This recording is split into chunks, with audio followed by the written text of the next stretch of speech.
Bismillahirrahmanirrahim. Assalamualaikum warahmatullahi wabarakatuh. Rekan-rekan sekalian, alhamdulillah pada kesempatan kali ini kita bisa ketemu lagi dalam keadaan sehat walafiat, semangat gitu ya, dan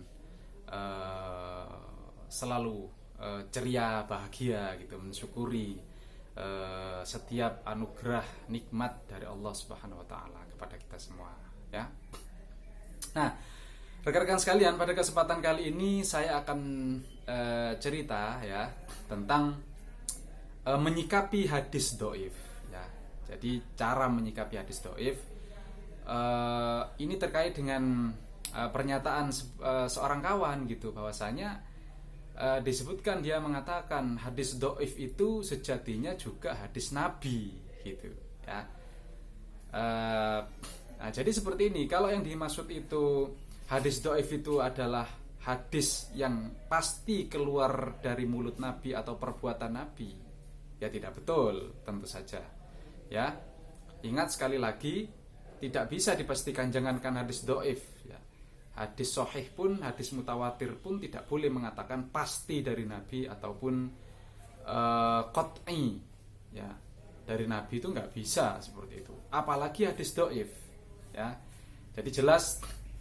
Kalau itu disandarkan kepastiannya kepada Nabi, itu tidak betul ya, hadis dhaif itu. Nah, tetapi yang disebut, kalau disebut hadis dhaif itu hadis Nabi, juga hadis Nabi dalam artian itu cerita tentang Nabi.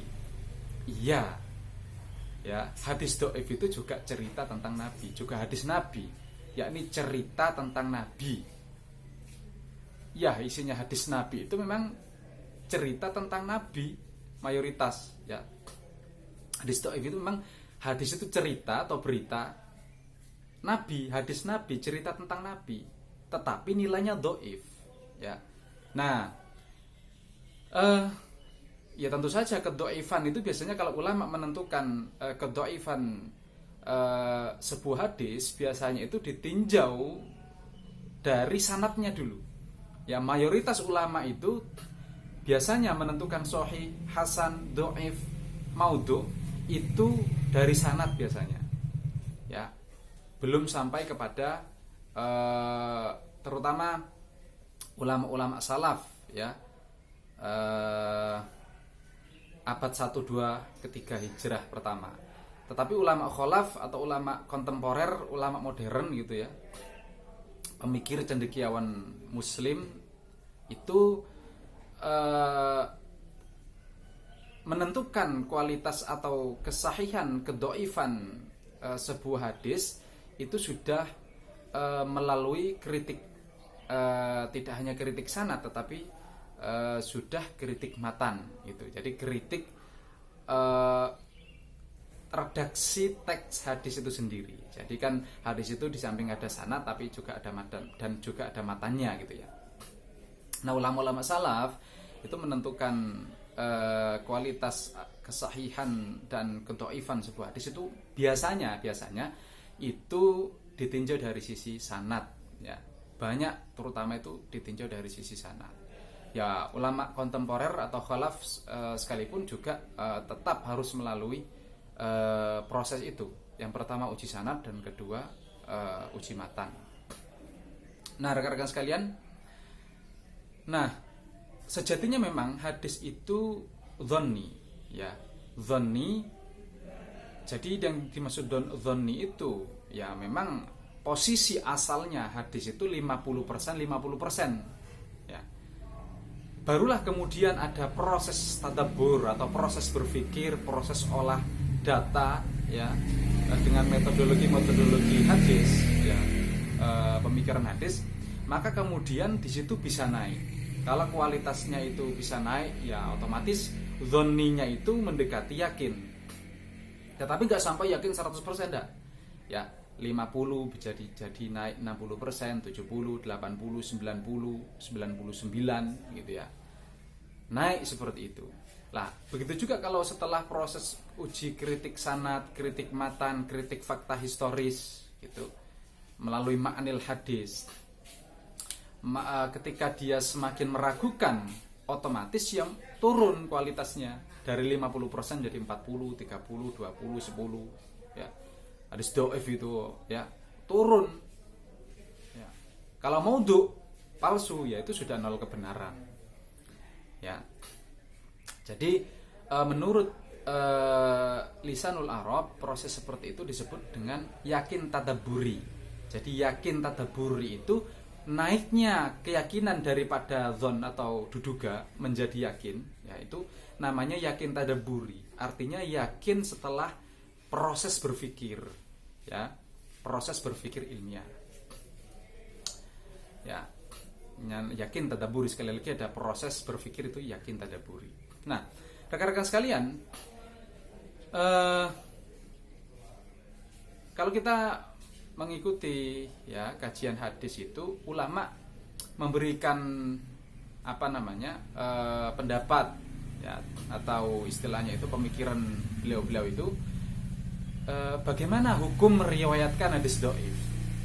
Jadi hukum meriwayatkannya hadis dhaif itu ya.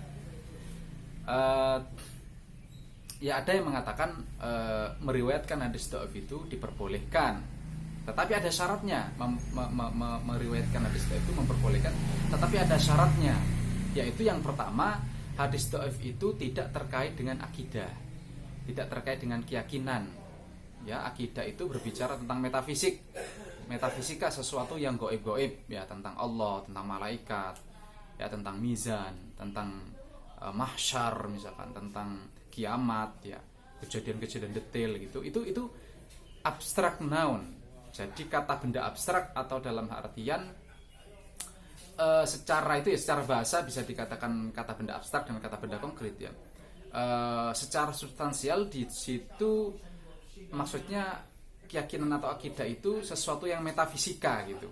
Dia ada tetapi tidak bisa secara material ya, materi fisik mata telanjang ini tidak bisa dilihat gitu. Seperti misalkan bidadari, tentang surga ya, tentang malaikat ya, tentang mizan, itu semua adalah khobar-khobar metafisika atau berita-berita gaib.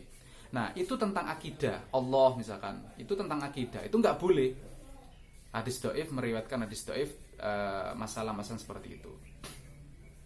Kemudian juga tidak boleh syaratnya itu urusan syariat halal haram, itu hukum ya, hukum-hukum Islam halal haram itu nggak boleh meriwayatkan hadis dhaif itu.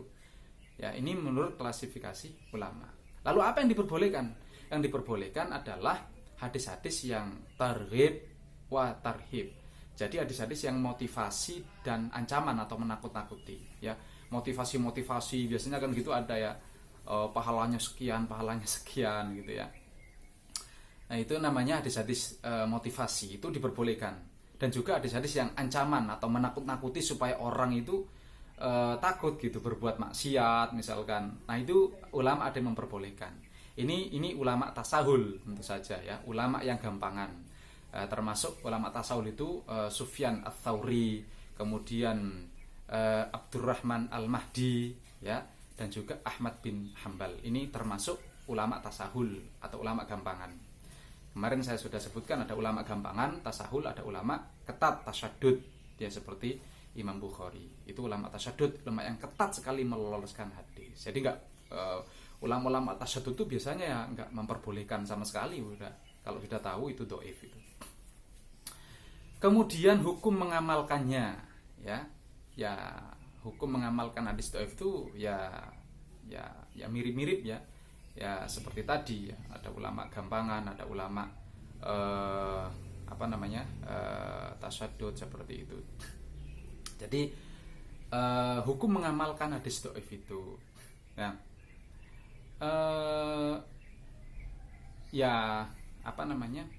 tentu saja kalau itu urusan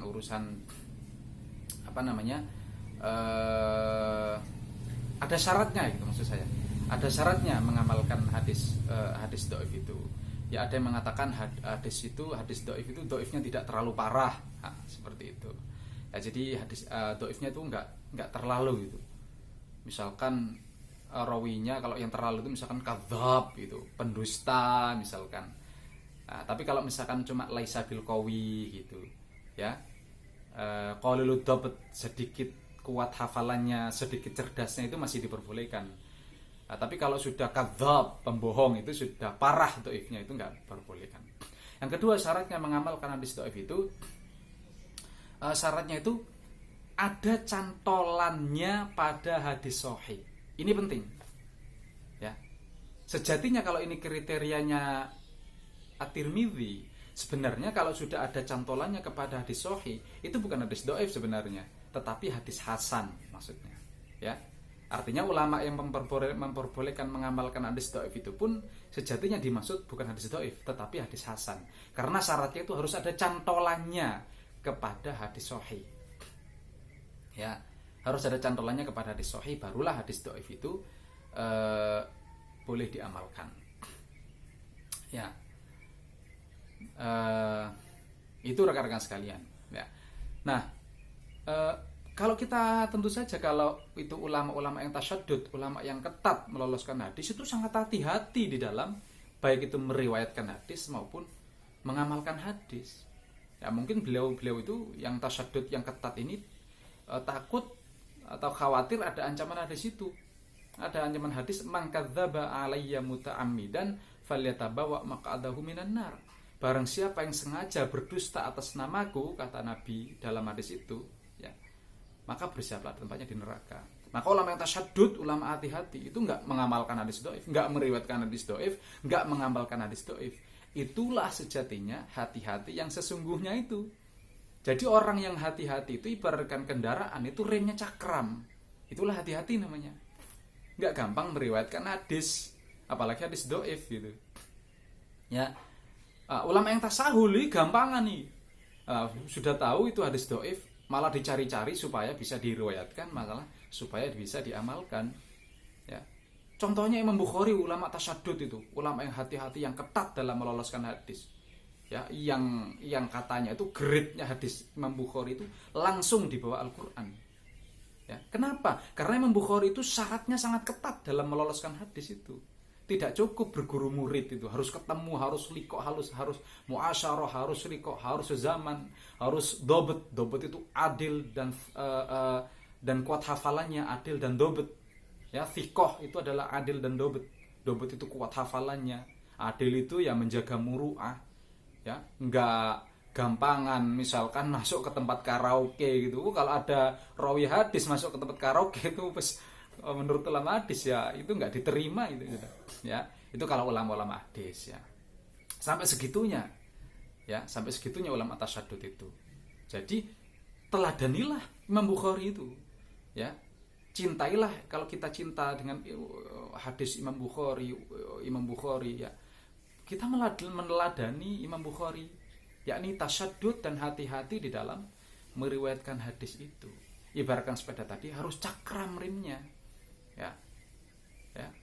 Paling tidak itu harus ada cantolan Qur'annya gitu. Karena sekali lagi rekan-rekan sekalian, hadis itu sangat-sangat belakangan, tidak dikawal langsung oleh Nabi di dalam penulisannya. Pada kesempatan kali itu dulu rekan-rekan sekalian yang bisa saya sampaikan. Semoga bermanfaat. Insyaallah kita akan lanjutkan di episode-episode berikutnya. Terima kasih. Akhiru da'wahum anilhamdulillahi rabbil alamin.